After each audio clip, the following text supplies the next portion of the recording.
Добро вечер во нова епизода на подкастот Основано со мнение со мене Јанаки Митровски. Вечерва имаме драг, контроверзен, интересен гостин, како го сакате, тоа нека биде проценка на публиката. Велиме добро вечер за Вилма Русковска, поранешен јавен обвинител во организиран криминал, шеф на организиран криминал и сега пензионер, колку што ве разбрав. Да. Со една исправка гостинка, не гостин. Се извинувам, гостинка, наша драга гостинка, која што Добро вечер и од мене на вашите гледачи. Прифати да седне на навистина жешко столче, приметувам дека немате проблем да одговарате на вака, па би рекол, тешки прашања околу политички влијанија, предмети кои што народот ги интересира. Гледам дека гостувате, не избегнувате да одговарате на па тешки прашања, би рекол. Немам што да кријам. Кратко и јасно. Да. Ова ќе биде некое покултурно интервју на ниво, нема да ви правиме са чекуша по телефонот, скриен телефон, но сепак нема да избегнеме нели и тешки прашања. Ајде накусо една ретроспектива на вашата кариера. Кога сте избрана, прв пат за јавен обвинител, како тоа течеше? Па прв пат сум избрана за заменик. Да, тогаш беа заменици. Да. Обвинител на 27 март 97 година, а на 1 април дадов заклетва и со самото тоа, значи од 1 април званично станав заменик обвинител. Затоа што по тогашниот закон имаше еден обвинител, другите бевме заменици до измените на законот за јавно обвинителство, ми се чини 2008 година, кога сите станавме јавни обвинители, да. 2004 одите во ново формираното оделение, тогаш ако не се лажам беше за организиран криминал. Да, октомври 2004, мислам дека беше 15 октомври. И сте таму до изборот за шеф? Не, таму сум до суспендирањето. Не, прогресот сакав да го фатиме, меѓутоа ве бираат за шеф 2018-та? Да. Добро памтам? Да, 2018-та, негде околу 115 ноември. А ве суспендираат? Па 22-та, негде 15 или 17 август. А кога ве разрешуваат конечно, беше 22 или 23-та фати? 23-та, негде крај на ноември. Кога и сега помирно ли е во пензионерски? Многу. Во пензионерски денови. Добро. Еве, бевте жртва, ја би го нарекол на една сачекуша. Што сте, сега, го гоневте тој господин, нормално дека сигурно не е среќен поради тоа, ама така со особена страст ве мрази, би рекол. Зашто сметате дека е тоа? Само поради тоа што сте прогон, поради тоа што бил под прогон од вас, што реално да не сте биле вие, ќе бил некој друг обвинител, ако веќе пријава и предмет имало, а тој предмет познат во народот како рекет, значи таму оштетениот јавно го пријави, тоа мора да постапи обвинителство и да не била Вилма Русковска, ќе било XY, било кој друг обвинител. Од каде е особената жар да ве така со страст да ве мрази тој човек? Па јас прво не можам навистина да ги разберам луѓето што мразат. Затоа што според мене лично омразата многу повеќе влие врз тој што мрази. Па тоа е очигледно, да. Да, и прво не можам тие луѓе да ги разберам. Ако што рече и самиот, навистина не знам, ако не бев јас, ќе беше некој друг обвинител, така да и не знам. Бидејќи ако не се лажам, ако не се лажам, Орце Камчев си отиде со пријава, мора да постапи обвинителството по таа пријава. Така е. Да, испита. Пријава, после ден-два достави докази и ние како обвинителство. Направо силно завршена пресуда на предметот популарно наречен рекет, дело од обвинетите, односно тој обвинет, не мислам дека, не знам дали Катица уште на издржување. Да, мислам уште малку мислам дека има за издржување од казната. Затоа што она беше осудена на 7. Не, а Бојан на 9, затоа што Катица беше за едно дело, а Бојан беше за 2 дела. Така да, така беше. Повеќе контроверзии или спорни прашања кои што колку обвинетите или се извинувам сега веќе осудените ги јаматат водата условно речено, меѓутоа и за мене останаа вака веќе човек што професионално се бави со адвокатура, повеќе спорни прашања. Како се утврди, појаснете, ние кога беше пренесувано во јавност, како се утврди, кој броеше да види дека 1,5 милион евра има во фамозната Луи Витон торба. Како тоа го утврдува? Са вие би сакал да ми посочите, да ми објасните, да не се сега криеме судот, ние бараме судот утврдува, самата сте свесна. Добро да скратам. 1,5 милион да скратиме, како се дојде до 1,5 милион евра. Да скратам, значи на зборот на оштетениот. Не, значи сведочеше таа што е главен сметководител во Орка Холдинг или Систина, во групацијата, не, во Орка Холдинг беше, да. И донесоа потврда, мислам, од менувачница од каде се земени парите. 1,5 милион евра од менувачница ги извади. Значи тоа која етапно одево? Не, значи најавуваш неколку дена. Така. За толкав износ. За толкав износ. И потврдата беше на 1,5 милион. Да. И беше имаше таа сведокот што беше, сметководителката, имаше рачно напишано апоени. По апоени и број, да. Со серијски броеви 1,5 милион. Ова искрено прв пат го слушам. Не можам да се сетам дали беше 1 милион или 1,5 милион. 1,5 милион мислам дека беше тврдењето, меѓутоа ова е интересно да се чуе дека имало писмена потврда, затоа што и од дел од прашањата ми беа тоа дали е платена провизија, доказ дали има од сметковителката дека ги вадела парите. Имаше уште покојниот татко на Орце. Добро. И имаше дадено полномоштво на женава, значи молтолкава довербо на работела. На сметководителкава, така. На сметководителката. И за приватните сметки и за сметките на компанијата. Така да, жената имаше докази за вадење од приватните сметки, значи на Орце, од сестра му и од мајка му. Мисламе ги од сопругата или од фирмите имаше на сведочење? Мислам не. Не, само од приватните сметки. Не можам точно да се сетам, ама мислам дека беа негови од сестра му и од мајка му. Затоа што главната теза... Значи се извадени во денари и после со најава во менувачница се сменети во евра. Имаше и доказ дека и од сметка се вадени? Да, имаше. Затоа што тоа многу го спореше одбраната дека имаше се фантомски пари, дека не постојат од никаде и дека не знам лесно ја носел торбата и таков тип на неталентирани одбрани или сад не е моја да ценам, меѓутоа кој како ја дава одбраната, навистина не е моја да ценам. Добро, ќе оставам тебе за твоите колеги. Не зборам за колегите,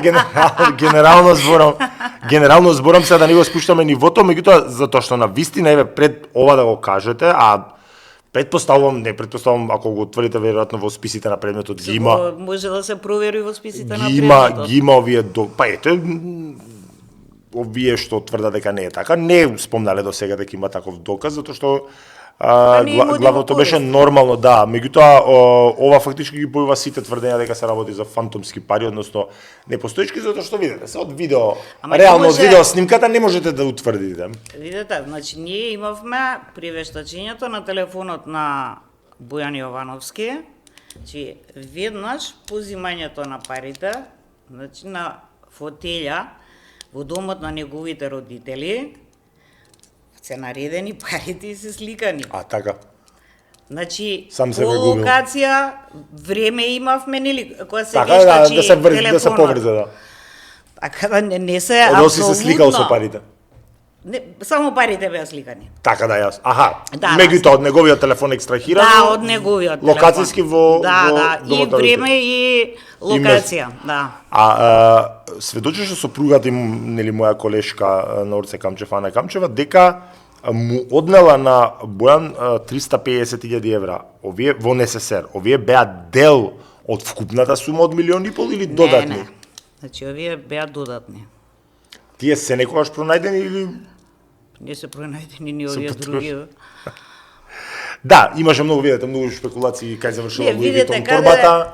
Завршиле парите, значи јас и за тоа пред некоја вечер, он која рече каде завршија парите, реков прашај ги родителите твои, затоа што последен пат таму се се видени да, се сликани. Но публиката до тоа не може да дојде затоа што не се вреска од другата страна и веројатно тоа е интенцијата за да него му беше интенцијата да не имаше многу спекулации завршила кај овој Заев, кај оној Заев. Не. Значи потврдено последна локација каде што може да се отидат парите. И тоа е во списите на предметот и беше презентирано како доказ на судењето. Ова е многу интересен момент и за мене е прв. Сум го следел предметот колку што го следела цела јавност. Поблиску не сум се заинтересирал, затоа што не е мој предмет и нормално дека не ме интересира. Имаше доказ, слика од наводни, барем така се вели, 50.000 евра, кои што биле пред Катица Јанева, мислам дека тогаш господинот 13 ја слика, што кажува многу за карактер. И таа слика е од неговиот телефон. Што кажува многу за карактер на еден човек, со некој да се дружите, да јадете, да пиете, да го сликате скришно. На тросет, онака покриена со кебе нешто, и вака клуб маса и парите беа таму. И како се утврдува дека се 50.000 евра, ова мора да ве потпрашам. Никој не ги броел тие пари, нити ги мерел, врз основа на што вие тврдите дека се тоа 50.000 евра. Остајте, пресудата е прифатена, све во ред. Значи беа со оние пачки од банка извадени. Добро. И сега според тоа колку има пари, така тврдивме и дури и Катица тоа не го спореше. Она дури тој доказ кога го виде, значи пред подигнување на обвинение. Мислам дека беше и изненадување за нејзина, кога се шокирала. Да, и тогаш побара да склучиме спогодба и бараше условно. Знаеш, со што јас не се сложив нормално. Мислам дури кога го виде тој доказ. Со тогаш беа сознанијата во јавноста излезе дека таа била шокирана дека е сликана скришно, што се методи на луѓе кои што се занимаваат со таков тип на активности, меѓутоа едно нешто мене ми падна во очи. Јас сум соработувал со вас на професионален план пред 10-11 години, кога беше оној голем мигрантски бран, кога секој втор предмет беше криумчарење мигранти. Негде 2014-15 до 16 тераше и тука заврши. Мислам и ден денес има, меѓутоа во многу посмален интензитет. Нешто после се донесе закон дека можат легално да ги превезуваат, да. И тогаш малце се намали, затоа што и за превоз од 1 до 5 години не се одговараше, па дури таксисти се гонеа, шофери на автобуси и така натаму. Таа измена да беше солидна и имав, и тоа сум го зборувал многу на го зимаат назад, дека имав позитивно искуство со вас, вака еден нормален колегијален однос, меѓутоа во предметот рекет, како да се гледаше вака омраза, презир, како да го наречеме, наспрема Катица Јанева. Значи и во недозволиви дуели. Не. Дозволи. И во недозволиви дуели според мене се влагаше меѓу двете, од двете страни со преференција, зашто сепак е судница. Ево, ова е подкаст, можеме да бидеме и послободни, можеме и да се скараме и да викнеме, но тоа е сепак како да имаше некоја посебна страст и кај вас вака да. Не. Ја гледавте како секој друг обвинет? Како секој друг. Не го делам тој впечаток. Јас и кога и беше одреден притвор, јас изјавив, мислам, пошто новинари беа така надвор, и изјавив дека тоа ми беше најтежок ден во кариерата до тогаш. Зашто дека притвори одреден? Сепак ти е колешка. Која што се огрежила? Добро, ама некако ми беше жал на еден начин. Презир никогаш не сум осеќал. Никогаш немало. Видете, јас не према Катица.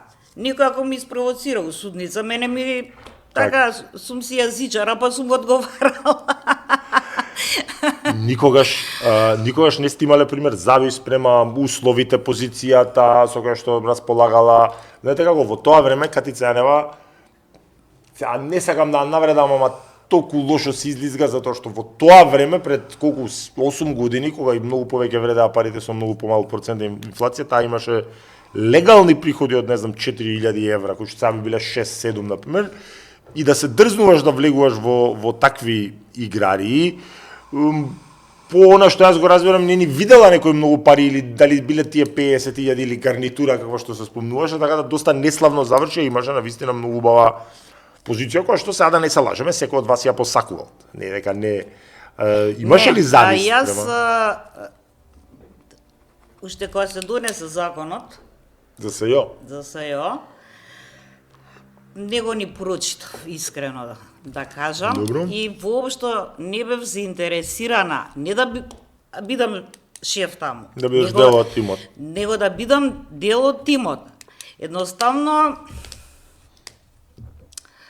дури со една моја многу блиска пријателка, што од прво деление сме заедно, че многу години разговаравме на таа тема и јас реков дека немам воопшто намера да бидам дел од тимот.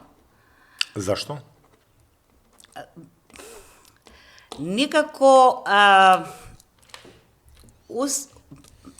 осеќав, затоа што тоа беше нели формирано за одреден рок. Да, за 18 месеци за обвинение. И така да сметав дека ми е подобро да останам во организиран криминал, отколку да влегувам во некоја авантура.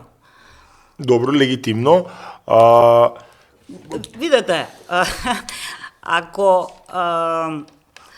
ми било до пари, нели, ќе сум се опробала у адвокатура или у некој друг приватен сектор. Јас секогаш знаев колку се парите и колкава е платата во обвинителство.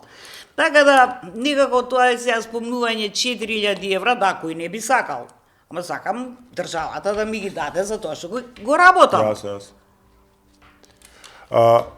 Уште едно прашање имам околу пресудава рекет, значи, ако добро паметам, таму беа конфискувани од господинот обвинет, не знам, облека некоја луксузна или така натаму, бидејќи нели човекот нема живее вон системи, нема имот или на своје име, а од кадица беше нешто конфискувано? Беше нешто, ама сега не можам да се сетам. Ма денес ништо од тоа што е конфискувано, дали е тоа е и системска фалинка да ништо не е ни продадено, денар не е вратен? Тоа зависи од агенцијата за управување со привремено одземен имот. Тоа веќе нема ништо со обвинителство. Судот треба да им достави правосилна пресуда и они после тоа треба да го продаваат. Дали го продале, дали не го продале, што е... Предбрзо имаше напис дека се уште му стојат стварите и дека прво немаше проценител кој што ќе ја процени гардеробата колку вреди и така натаму. А и тоа е дискутабилно, знаете, и кога се плени е многу дискутабилно што ако го проценат на толку пари, кога тоа е прилично јасно дека никој нема го продаде. Кој би сакал се да носи таа облек или така натаму. Добро, ајде да го затвориме, доволно време посветивме на времето рекет. Многу поинтересен за мене е предметот 27 април. Тој предмет испуштив да го работам затоа што, нели, како што вообичаено се апси во 5:30 са бајле, нели, за ги фатите осомничените. Тебе не може да те разбудат. На препад. Не, мене телефонот ми беше во другата соба, сопругата мене ме разбуди, вика, бе, звони телефонот као упорно, ја не станав и кога фактички се слушнавме со колега мој, абе, вика, ги апселе, па и ја, знаеш како са, таков предмет реално е предизвик за секој адвокат да се работи, би сакав да го работам, ама после кога видов и со кое темпо се работи и не баш. Така да види тоа не беше воопшто лесно да се работи, меѓутоа, сега биди искрена со мене. Сметаш ли дека е нормално да се работат рочишта со интензитет секој ден од 9 до 10 навечер? Од 10 са бајле. Еве, од 10 до 10 навечер, па утредента пак од 10 до 10 навечер, па пак од 10 до 10 навечер. Повреда ли е тоа на правото на одбрана? Кој е тој адвокат, само дозволи? Кој е тој адвокат? Една недела 3 дена, у неделата судевме, следната недела 4 дена, така да... Кој е тој адвокат што е толку способен? Кој е тој адвокат што е толку способен, кој год сака нека биде, а можам да бидам и најсамобендисан и најсамоуверен на светот, ја не сметам дека во Македонија, па и во светот има адвокат кој што е толку способен, а Европскиот суд за човекови права во Страсбург, сега знам ти повторно ќе ми кажеш дека е тоа одлука на судот, но ќе дојдеме и до тоа. Страсбург со мене се слага дека тоа такво темпо е повреда на правото на одбрана, зашто право на одбрана не е само формално да имам право на адвокат, туку ефективно да имам и така стои во самата конвенција, значи да имам доволно време да се подготвам за одбраната. Сега вие сте обвинителство за организиран криминал, позади вас стои државата, имате огромни ресурси, не се тие како што нели се замислуваат и таму се кубури со пари, меѓутоа не е споредливо со не знам некој си адвокат по службена дложност да речеме кој што Па видете Не овака може и да вие се- адвокатите треба, например јас имам читано за адвокатите те држи тоа обвинителското вие адвокати. Во Соединетите држави. Например, кога се работа такви предмети, поготово за кривично право, кај што нели они имаат Дека не се свои фаќаат други? Не, дека они имаат Истражител, да. истражители и све. И сега, значи, секој од тие адвокати има посебна сметка за материјалните трошоци. Добро. А посебно она што е, нели, фи. Зборувам за што е темпото тоа. сега, окей. Сега, темпото јас си предочив на некоја пауза од судење, меѓу првите судења, мислам, кога кога почна. почнавме, и предочив на Кацарска, судијата Кацарска, викам, размисли, викам, немој да го укинат предметот во Страсбург, сепак е Да, сериозен тоа, предмет. така.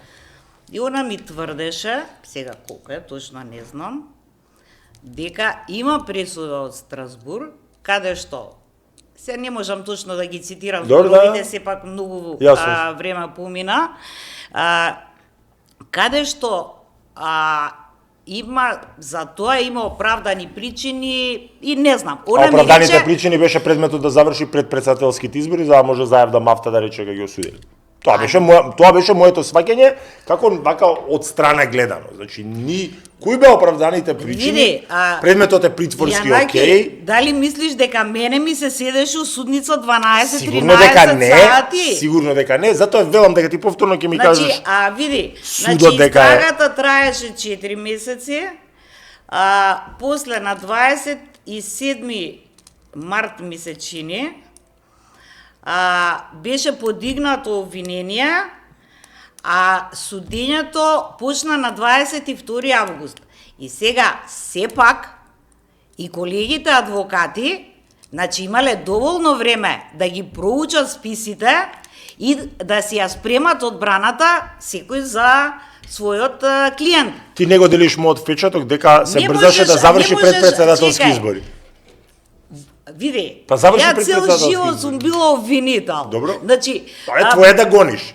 моје не су размислувала никогаш во таа насока. Добро. Мислам искрено. А Кацарска И сега, размислуваше не ли во можеш- таа насока? Не знам, тоа ќе треба нејзе да ја прашаш. Добро. Не може адвокатот од денес за утре да се спрема. Добро, За мора ти таков тоа е предмет. легитимно, така е, нема збор. За Значи, било кој предмет посериозен.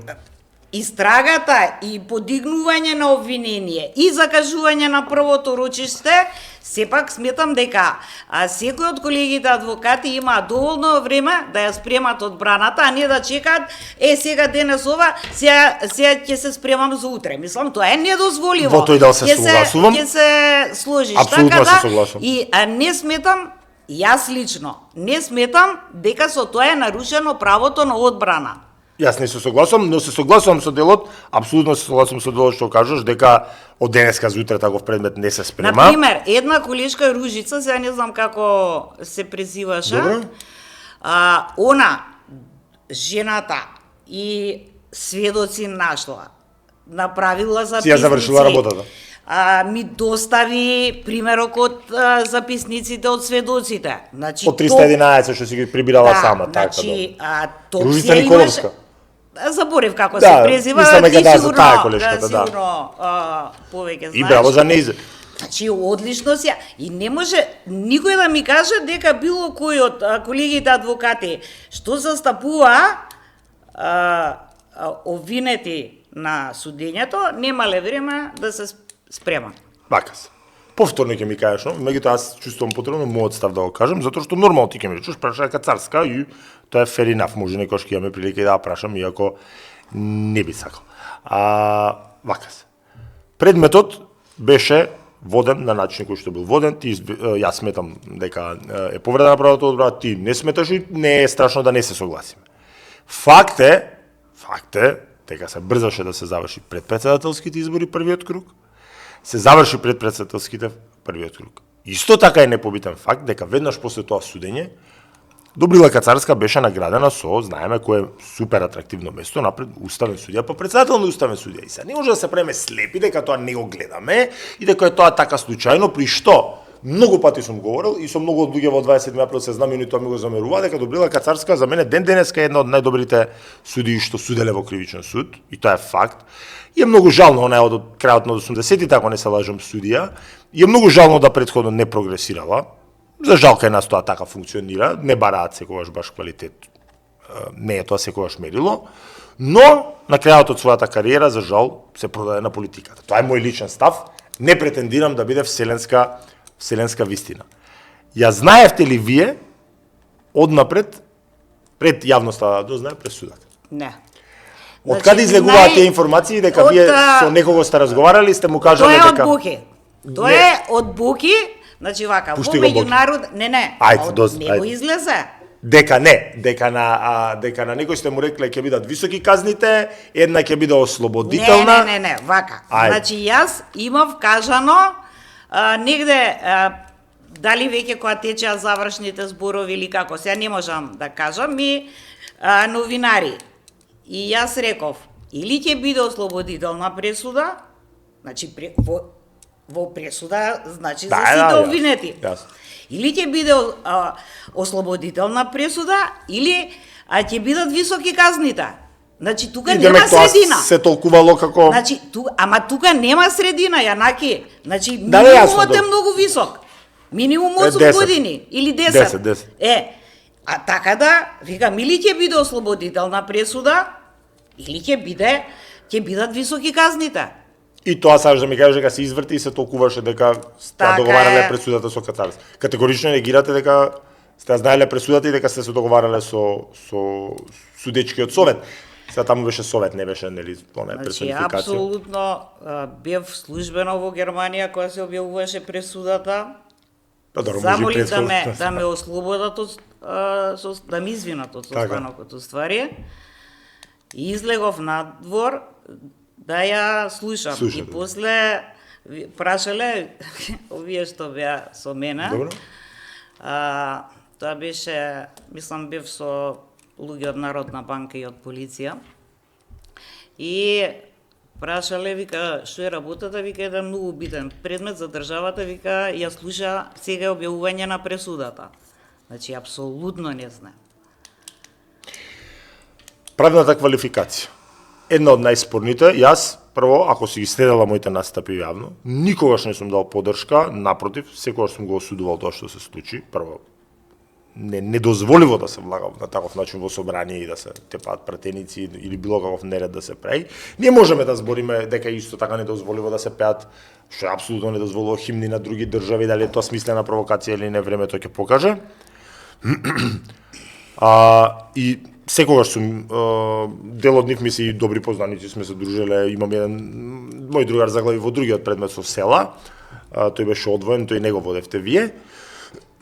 Не, ој од Скопје го водеше. Да, ој од Скопје го. Што, мислам, квалификацијата беше така, обид за убиство беше. Меѓутоа, никогаш не сум давал поддршка, секогаш сум давал осудување, меѓутоа за нив е најспорна квалификацијата. И секогаш сум го зборувал тоа, колку год да е непопуларно, дека нешто што е факт, не одговараат за тероризам, што за тероризам посебно кривично дело со сосема други обележја и посебна глава таму при крај на кривичниот законник, туку дека одговараат за терористичко загрозување. Тоа е релативно ново кривично дело, ново, 15 на години, 10-15 на година кривично дело, терористичко загрозување на уставен поредок. Види дел од нив, например, оние што влагаа со фантомки, еден што постави бомба и треба да одговараат, меѓутоа па тие не се најдоа подобвинени или поминаа многу лесно, или поминаа многу лесно. Еве, кои се сите ги знаевме тука во емисија под фантомки. Тука во емисија беше Горан Ангелов Кјосето и тој и неговиот бранител, сега да не бидам пристрасен бидејќи ми е бранител од негов близок другар, Драган Пешевски, тврдат дека ниедно насилно дејствие немало од страна на Горан Ангелов Кјосето, односно дека истиот само се движел во собранието. Сега не ги памтиш, ке ми кажеш. Мислам, не можам сега, околу 33 обвинети, мислам, беа. Сега Така не можам нешто, да. точно, да, 37 сведока јас имав, како, мислам, обвинителството имаше, а мислам 33 обвинети. Сега, на вистина, не можам за секој поединечно да се сетам какви действија Така. имаше, ама дека нема, и мислам дека во обвинението мора да има. Јасно е, действието мора да има опис, така, да. Поединечно, кое действие Го пред му се става на тоа. му се става на товар. Така да... На Игор Јук, например, му се ставаше товар, дека сега носел пиштол. Да ти кажам нешто за Горан Ангелов Ајде. Досето. Ајде, да ми кажеш нешто. Па негде сега, не знам, 2013, 2000, максимум 2014, ама така, дојдоа кај мене двајца од агенција за разузнавање. Добро. И се ми кажуваат, вика, обвинител, вика, еден наш, што не ме го пративме таму, како андеркавер да откупува друга, е уапсен. Зошто е уапсен? И сега, не знам, некој недоразбирање ваму таму, и се овие колегите од нивни од Германија, и ми рекле, ние не смееме да одиме кај обвинителот, ама вика, обвинителот има добра пријателка, вика, ваша обвинителка. И дојдоа кај мене, на вистина ние се спријателивме затоа што... Со германскиот обвинител? Со обвинителот, затоа што имавме заеднички Со работа. истражен тим. Так. Не, заеднички истражен тим. Конкретен предмет работа. Значи, Македонија, Германија, Австрија и Холандија. Франкфурт мафија? Не. Добро, добро, небитно и? Не е битно. И јас му се јавувам на Мартин, бе викам, Мартин, вака и вака, бе вика, Вилма, не е тако никој што ти кажуваат. Вика, сега ќе ти пратам мејл, па ќе ти опишам. И стварно, овој парите, например, да ги однесе на продавачите, Добро. нели, си ги задржал за него и си отишол. Добро. И добро, и после што се случи, не знам. И нели се случува 27 април, истрагата апсењето, ја име и презиме сум му заборавила, Так. мислам, не, Добро, не многу беше. споменуваа, А ми кажа, вика, ово е тој. Так. А, викам, добро. И сега му земам генерали и осудува не. Викам, а тоа во Германија? Вика, ме пуштија. А не го судеа демек за тоа? Го За пари? пуштил, А, го пуштил, Го пуштил обвинителот. Добро. И заврши со давање исказ, јас да излезам, доека се печати, нели, Добро. записникот, да излезам од салата за сослушување и вика, фала што ме спасивте во Германија. Тоа, мислам, приказната. Значи, не сум Ова имала не ја кажувате нити- прв пат? Нити сум имала нешто лично. Не, према не било зборам за кој, лично Нити, се. значи, и действието мора, што го направил, мора да стои во обвинение. Еве, оваа приказна е многу интересна и не ја кажувате прв пат ексклузивно, тука и имам слушнато и на друго, меѓутоа две работи. Прво, тоа нема допирна точка со 27 април. Не, нема. Второ, сепак зборува за човек што е- карактерот на човекот. Океј, супер, Нели? зборува во ред, ако е ова така, јас баш ќе опрашам лично дали тоа се случило, но како човек што е обвинител од 97 и не знам колку смеет овие информации да ги давате од јавноста, сепак се од доверлив карактер, меѓутоа тоа си е тоа си е ваш. Мислам, ова апсолутно не е Во неформално. неформално и не се води како нешто доверливо. Аха, не. Јас не знаев ни точно на кој случај работел, никако, нити па ме интересирало. Така. Нити сум прашала. Така. Игор Јук беше обвинет дека носел пиштол, кој што наводно се гледало како го вади и дека имал задача да го убие Заев. Сега. Не сме прво оделение, вие давате действија на превземени действија на обвинетиот кој што треба да ги докажете. Снимката сите ја имаме видено, ја нити ми е тој, не са Бог да опрости човекот е нели починат, нити ми бил пријател, нити сум се знаел со него, нити ја не видов пиштол, никој не виде пиштол, се гледа дека се фаќа позади. кажувањето беше дека Не, имаше и сведок кој дека паднал доле пиштолот. Сведок имаше. дека паднал доле пиштолот. Да. Кој беше тој сведок? Па некој од Петар оштетениве. Сега не можам да се сетам, не, навистина не можам да се сетам. Кој беше точно, мислам, Дека паднал доле искрено. пиштолот. Да. Во ред, еве, за велите дека имал Игор Јук пиштол, иако пиштол се докажува со пиштол, а се докажува со пиштол, па која марка бил, па исправен, не е исправен. Како се докажува дејствието на мерата негова да го убие Заев? Исто сведок за тоа ќе посведочи. Игор Јук тоа го негира. Имаше доволно снимки. Имаше доволно снимки. Збориме од пленарната сала? Имаше следење на комуникации кои не смеевме да ги презентираме како докази, Добре. затоа што беа побарање на јавното обвинителство на Македонија до Врховен суд и беа издадени. И според тогашниот закон Добре. за следење на комуникации, таа комуникација не можеше да се презентира пред суд. И затоа судот сум на зборви сигурна- веднаш. Затоа сум сигурна. Слушај, Јанаки, значи... Ама не, сега види сега, ајде, кажи. не можеш поединечно. Сега за ова на збор, Не, за во ред. овој не направил ништо. Не реков ја дека не направил ништо. Ајде, Не го реков тоа. Прво само тоа што влегле во собрание. Излеза на крај дека никој не направил ништо. Не, па прво не се не ми ги извртае зборовите, тоа не го зборам, баш зборам сосема спротивно, прво само што влегле од самиот момент кога влагаат во собрание треба да се свесни дека прават противправно. Прашуваш поединости за кои после толку време на вистина види, не можам, не може да имаш став. детално да Не барам детално, не може да имаш став, ние имавме комуникации, тие не се презентирани како докази, ама ете судот на вашиот убав збор ви верува. Види, јас сум свесен за и тоа. не е мојот дозволи, убав збор. Дозволи. Значи имаше Дали е убав збор. Да бе Петра Шилегов видел сведок. пиштол, секе биде. Значи слушни ме се.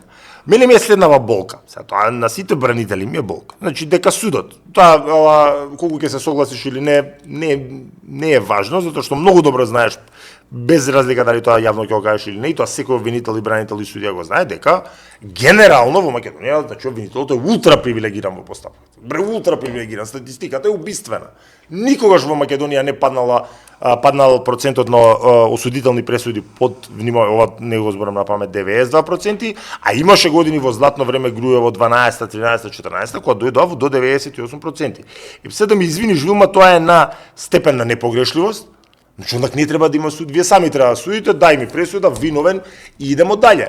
Тоа е карактер на авторитативна држава. Такви поголем процент, таков процент од 98% пролазност на обвиненија, сега прошлата година беше 92% и така нешто, има Турција, Русија, Иран, Северна Кореја, ја разбираш поентата, така? Сега ти нормално како бивш обвинител и ниеден обвинител тоа јавно нема да го каже, процентот на прифатени овакво барање за притвор е исто така катастрофален. Значи ти имаш истите овие 12, ова провери го слободно, јас за стручен труд го имам користено. 12, 13 и 14 година е 100%. Не е нормално тоа. Сега не можеш да му бидеш дека тоа нормална констелација на односи. Во тој случај не треба ни суд, има еден службеник, му го давате барањето за притвор, он удира печат на едно шаблонско решение и тоа е тоа. Нема потреба, сведена е во голем дел постапката на кадијате тужи, кадијате суди, и тоа многу добро знаеш дека е така. Ја имав стручен труд во правен магазин на Институт за човекови права, каде што официјални податоци имав од Кривичниот суд Скопје, дека за 3 години 20, 21 и 22 98,5% од бараните притвори се одобрени. Да бидеме фер дека еден дел од нив во подоцнежната фаза се укинува. Нормална ли е таа констелација на односи да биде до тој степен привилегиран обвинител? Да не зборуваме за апелација. И тоа ова ви зборам пак во Скопје можете да добиете нешто така во помалите градови, тоа ви е како да ви кажам, опциите се обвинетиот е крив, обвинетиот е апла крив. Скопска апелација има таква статистика да безмалку 100% им ги усвојува жалбите за санкција, зборувам, за висина на санкција, значи замислил обвинителот дека треба да 4, ќе бидат 4. А е на ниво статистичка грешка колку се усвојува за санкција на одбраната жалбите. Нормална ли е за вас таа констелација на односи? Се ти си обвинител, ќе си ја браниш својата страна, тоа е нормално. Ма овие бројки не ги вадам од ракав, сум ги проверил. Нормално ли е да има таков степен? на пролазност. Види, јас И само дозволи колку за компарација, на пола сат збориш? уште една минута. Ќе ти оставам и тебе пола сат. Колку за компарација, ќе ти кажам дека, например, исто така проверував статистика, дека во најлибералната држава, меѓу полибералните држави во Америка, тоа е Флорида, се таму не е и системот, дали си виновен, лаици одлучуваат, не е исто, кој што можеш многу полесно да ги извозиш, е 55%, а во супер конзервативна држава како Тексас, значи супер конзервативна е 70%. Значи ја во Тексас, која што е клерикална држава, уште попови да идат да судат, може имам 30% шанса дека ќе обутнам обвинението што во Македонија е мисловна именка. Нормално ли е така констелација на односи? Со оглед на тоа колку сега генерално зборувам, значи твои колеги адвокати се вложуваат и губат време, значи сега кога доаѓавме во лифтот ми кажуваше колку илјадници страни треба да прочиташ од нели доказна постапка. Значи ние сме им оставале секој ден колку сака да ги гледат. Не види се, слагам се тоа. 2, 3 максимум. На еден тон пимки. Да. И после го не доаѓа. И направил увид, ке се потпише дека направил увид. Се потпише дека направил увид. Значи не е тука криво обвинителството, односно судот, што ни ги прифаќа нас, затоа што ние многу повеќе работиме од вас. Зборам како фела, не како поединци. И поединци има што не работат во обвинителството. Тука, мислам, во секоја секаде има, во секоја професија има. Да, во секоја професија делумно се согласувам за ова. Значи, во еден дел се согласувам дека значи, за поголеми предмети, позначени предмети, значи се останувало навечер, саботи, недели, мислам за секој едноставно до детал да не може после нешто да се спори.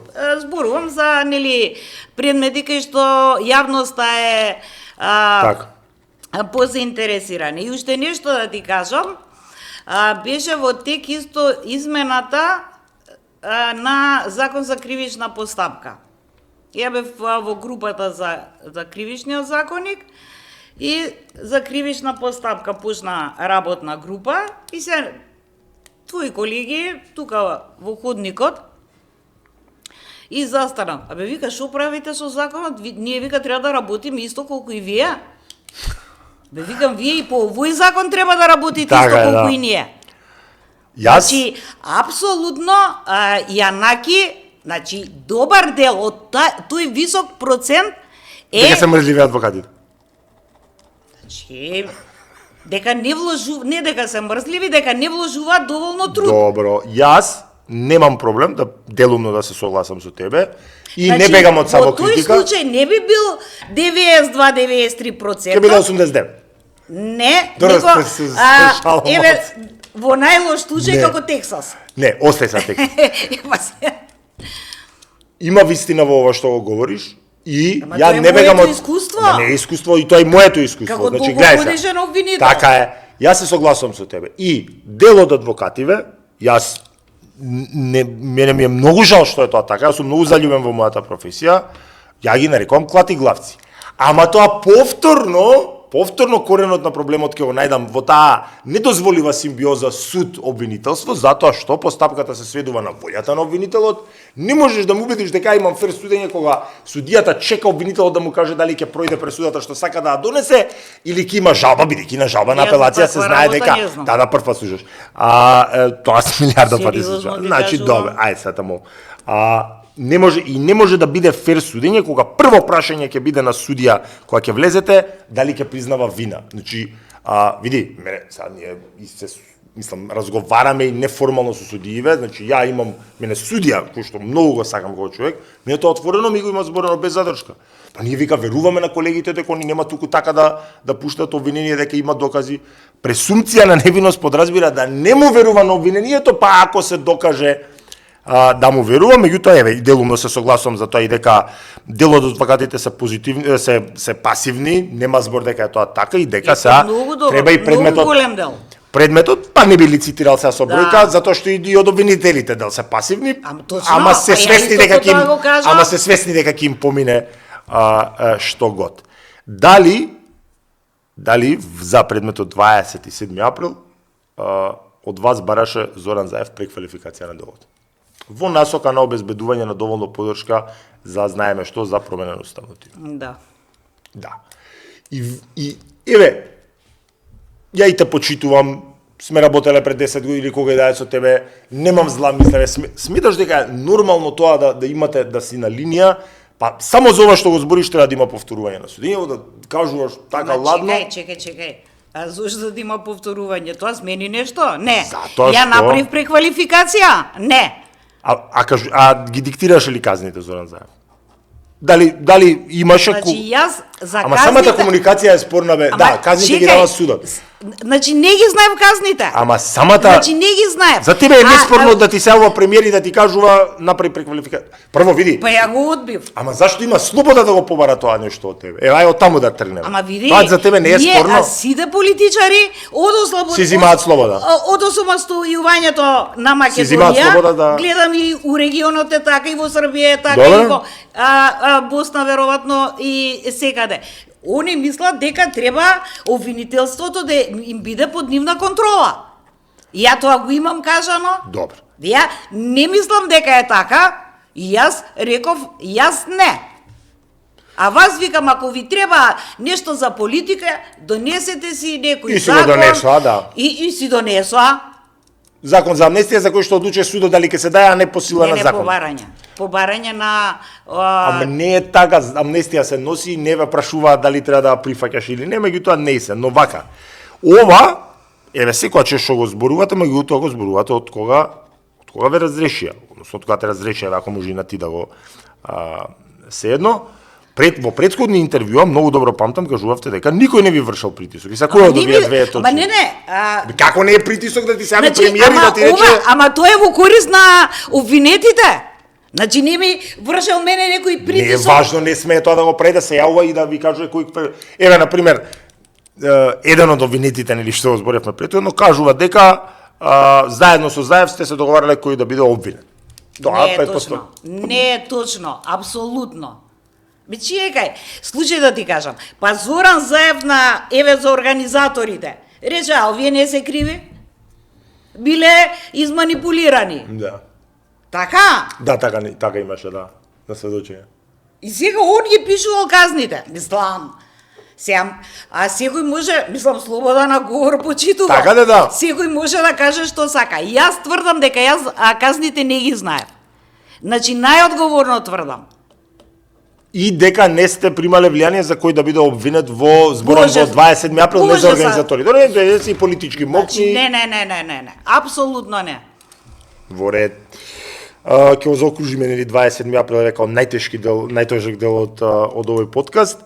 После скоро 20 години падна змиско око како предмет. Грешка ли е што прво се оди на толку обемно, значи со обвинети колку имаше таму 50, многу обвинети овакво, и дали чувствувате, например, одговорност да после 20 години целосно падна предметот? Таму, ако не се лажам, не можеше ни да се утврди ни штетата колку е, точно, не можеше да се извештачи колку... Види, според некои малверзации имаше сигурно. Дали е, значи според вештачењето, че се земаше... Просек? Не, најниската цена. Така? Што се плаќа на патарина. Добро. И според временскиот период... Тоа не може да пројде на апелација во ниједна нормална држава. Значи може да... Зашто оди на предпоставка?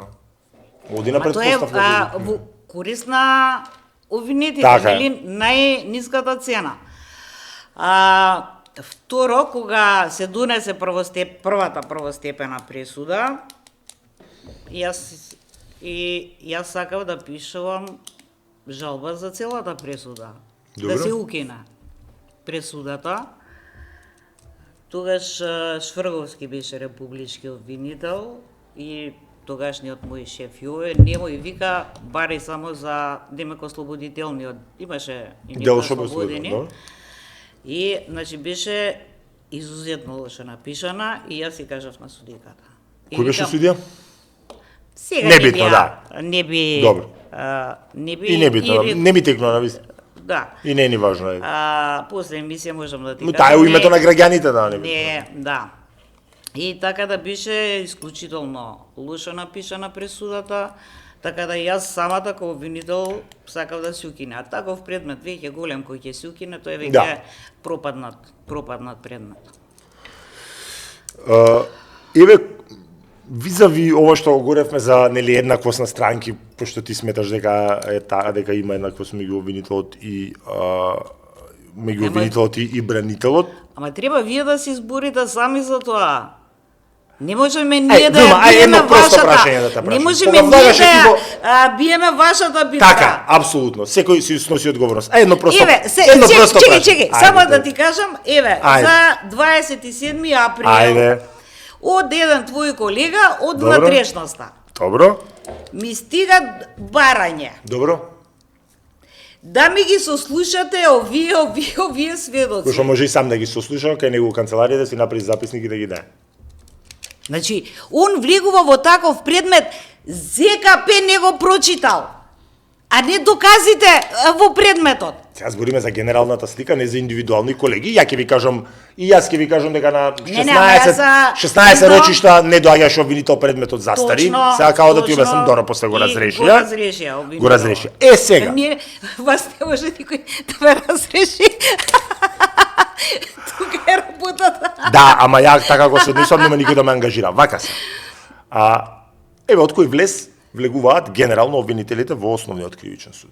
Од тој што е за странки или од службениот за судиите, биди искрена. Најголемиот дел на обвинителите дали влегуваат преку службениот влез, на кој начин е тоа дозволиво, го користат службениот лифт, влегуваат во судница, јас го чекам, мислам обвинителот нема обвинителот е влезен, види, јас знам дека не е тоа ништо страшно, дека е побенено. Странката тоа не го знае и тоа многу грдо изгледа за една странка да смета дека внатре се договараат со судијата. И дали сметаш прво самата слобода која што има обвинителот, која што ја немам и многу добро знаеш дека тоа така, да влезе пред да има судењето и да си седи во судница, па дури да го прави најбенигниот муабет како сте вчера што правевте, пиевте или кафе, е непристоен колку сакаш што тоа согласиш или не. И таа слобода е долгогодишна и влече од комунизмот време, не завршив сата за молот. Се ти ми го кажеш тоа што сите го кажуваат сите суди и сите обвинители кога ова ќе го посочам овој пример дека јас влагам од канцеларска сум била еднаш во канцеларија. Стаса ти канцеларијата за судница зборам. Трпков сум била еднаш. Ма не го кажувам за именуваме ние за никој. Значи јас влегувам од споредниот влез. Кој што е за суди и за вработени. Да. Сум го користела. И значи го користев лифтот, затоа што не знам дали се сеќаваш колку имав проблем со ногата. Чекај да. Знам дека имаше проблем со ногата и тоа е еден значи и признавам дека додека траеше првиот предмет за 27 април, од таму влегував. После кога почна за организаторите судењето, значи твоите колеги се побунија, зошто? И јас влегував во тој влез, ама не преку лифтот.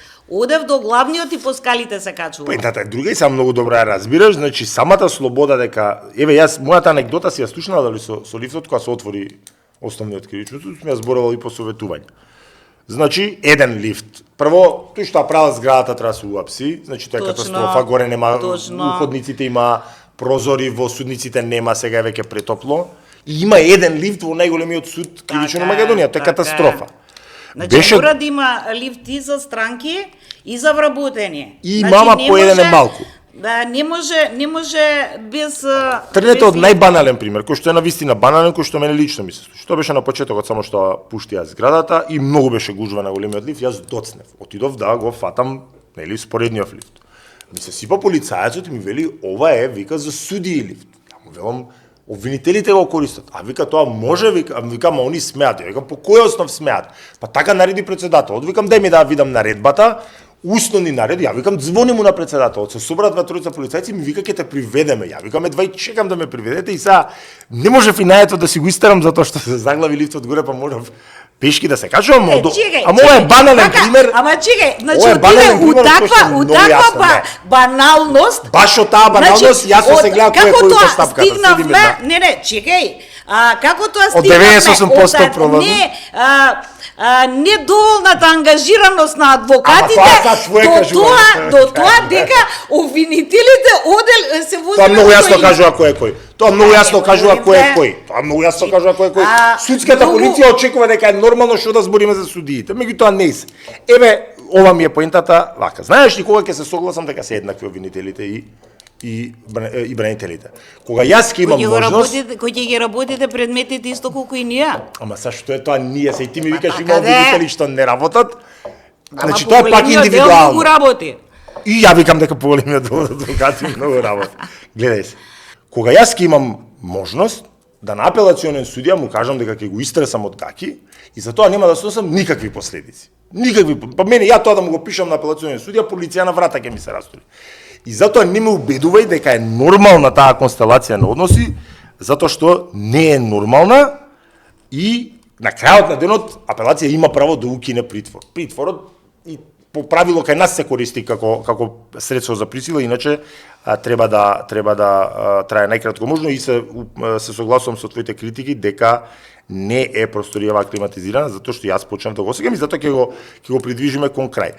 Ова ми е едно прашање, дали имаш личен анимозитет, ево ова е на сугестија на новинар, личен кон осомничените Стефчо Јакимовски, Бојан Јовановски, затоа што наводно ова не го знам, ќе ми кажеш ти, не сум го посведочил, дека кога си ги канала на распит, новинари имало пред Ојогок. Имаше ли новинари пред Ојогок кога биле на распит? Што види, и не е баш најсоодветно прашање, затоа што многу често имало за, можеби се тие популарни... Значи, не према овие двајца. Никогаш према ниеден Не си имала личен осумничен. анимозитет. Значи, јас предметите од дома не сум ги носела, нити лично сум ги сваѓала предметите. Зошто да имам анимозитет? така. Зошто? Па не ми утепале мајка или татко? Полиција пријавила или истражителите или по добрен глас сме отвориле предмет. Ке го завршиме овој дел со твоето разрешување, навистина неславен крај на богата кариера, са од 97-ма не е днес тоа малку години, не можеш да ми кажеш дека не е, сигурно те допрело. Да, нормално. Нормално, секој би го допрело. Имаше шпекулации дека се подготвувало апсење на директорот на финансова полиција и на министерот Спасовски пред да бидеш разрешен и дека тоа е една од причините зашто се разрешен. Има ли вистина во тие шпекулации? Ова незгодно прашање. Не е незгодно прашање. Значи, работевме еден предмет за сервисот за технички преглед на ПЕСА Транс и друг предмет, нели, според група граѓани анонимни, пратена пријава за против тогашниот директор на финансова полиција Арафат Муареми. Че ние далеку бевме. Од апсење ние бевме во предистрага. Но тој предмет за техничкиот остана и политички ден не се спомнува како дамка на работењето на министерот, затоа што знаеме после тоа што се случи, техничкиот не е затворен, се случи тоа што се случи и новоделот според законот за полиција или правилник, сега не ме држи за збор. Ова комисијата, мислам комисија се викаше, значи донела решение за затварање на тој сервис за технички преглед. Кој што не е затворен. Значи тоа е негде април-мај. Министерот треба во рук од 15 дена да го подпише или да го врати на доработка. Значи, министерот решението го подпишал после сообраќајната несреќа. Така, точно така беше, тоа беше многу спорно и мислам дека политички го тепаа многу со тоа и со право. Во делот на Арафат Муареми, анонимна кривична пријава барем тоа се моите сознанија, еве слободно можеш да ме поправиш, дека анонимна кривична пријава без никакви докази во прилог и врз основа на таа поднесувате барање за претрес и добивате барање за претрес. Беше без прилог докази пријавата или имаше прилог докази? Затоа што повторно ќе се враќаме на привилегираната позиција и како лесно се добива наредба за претрес за една таква институција без докази, што е исто така доста индикативно за кој знаеш како судијата на претходна постапка не е сервис на обвинителството. Тој треба да биде последната брана. Точно. Да ми биде мене како граѓанин гаранција дека и во оној случај кога основните права и свет на неповредливост на дом и така натаму ќе ми бидат загрозени, а не вие давате анонимна кривична пријава и тој бланко ви подпишува наредба за претрес. При што тогаш бевте вие разрешена, а беше повлечена према судијата кој патем го почитувам, вака сме имале респектабилен однос, меѓутоа за него беше повлечена пријавата од господинот Муареми, а за вас остана. Види, дека не можеше на ниеден друг начин да се провери без претрес. Она што го пишуваше. Значи, ако напишам анонимна пријава дека има килобомби, не постоеше начин да се проверат наводите. Јас со вас чекај сега. Не, јас за вас не ви замерувам, да вие сте сметале дека е тоа начинот. Јас замерувам на судот, кој што врз основа на само анонимна кривична пријава, кој може да напише кој сака и да напише што сака, така бланко ви дава, значи 100% се таму, значи ја не знам една наредба за претрес да е вратена, што треба да има минимум основано сомнение и минимум докази да има индиции барем. Ја можам сега да напишам анонимна пријава. Јанаки, не можам да се сетам, ама само дека е врз база на пријавата не верувам. Добро. Зашто те разреши? Еве, од твој аспект би сакал да ти оставам простор на крај да појасниш што ти сметаш дека беше причината. Затоа што барем се шпекулираше во фелата дека си следниот републички обвинител. Сега сигурно си имала такви амбиции, немој се и тоа да ми го крije, дека не би било. Не викам дека не, мислам апсолутно. Па зашто те разрече? Еве, од да си ја завршиш богатата кариера од 97-ма. Па ја и на крајот на денот со сите скалила на пернет. Од кога почна процесуирањето на актуелните функционери, дека од тогаш. Дека тоа беше причината. Да. Ке те прашам нешто директно и може ќе ми се најутиш, дали има вистина дека ти си ја пишувала сама анонимната кривична пријава? Ја и такво нешто имам чуено. Затоа сакам тебе лично да те прашам. Јас да ја пишувам. Ама не, чекај. Такво нешто имам чуено. Види, зошто? Па не сум имала, нити сум била скарана со Арафат, нити сум имала нешто лично со Арафат. Он еднаш кога бранев годишен извештај пред Советот на јавни обвинители, значи можеби 2 години пред моето разрешување, некој од колегите од Советот ме праша зошто имате малку предмети за спречување перење пари. Па ја викам, значи и овие што ги имаме од МВР.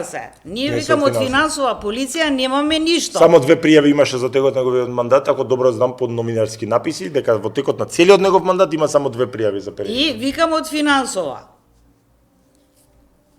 И демек после Тогаш се наљутил. Да, и мислам и обвинителот, ама зошто така си, па ма така е, викам, тоа е вистината. Што пишуваше во решението за вашето разрешување? Како причини и образложение? Да сум направила тешка дисциплинска повреда, затоа што наместо пријавата против Арафат, да ја заведам во РО, сум требала да ја заведам во РО ПС, демек за полициски службеници. Тоа не е тешка дисциплинска повреда, во принцип. И дека сум го излажала судот за да издаде наредба за Судот е должен да го провери тоа, значи не иде тоа туку така, тоа е повторна одговорност на судот. Тие се причините. Но сепак сега тврдиш дека водиш многу помирен живот. Да, апсолутно. А ја ако не се лажам, ти беше на година дена пред пензија кога те разрешија или има Да. Нешто така беше. Нема вода, затоа ќе мора да завршиме, ќе прифатиме критиката, се спаси. Не, секако бевме на крај, да сумираме, Сметаш дека 27 април е чист предмет, не чувствуваш никаква Апсолутно. одговорност, рекет. Поготово што, види, значи и квалификацијата, значи колегиум на јавно обвинителство на Република Македонија во проширен состав со колегиот вишото обвинителство. Значи, едногласна беше одлуката за правната квалификација. Ова прв пат го слушам и мислам дека Значи, јавноста прв пат го слуша. Не, го имам кажано А може на би, една да, друга може да. телевизија. Така. Тоа не значи дека ја се кријам позади тоа. Јасно. Но дека со тебе се согласувале. Значи, јас апсолутно стојам, но ја и да не се согласував. Видите, ја може да не послушам некоја наредба од шеф. Така. Или да му побарам на писмено. Ама колегиум на јавно обвинителство во проширен состав, тука не е сакаш, не икеш? Тогаш беше републички кој? Не.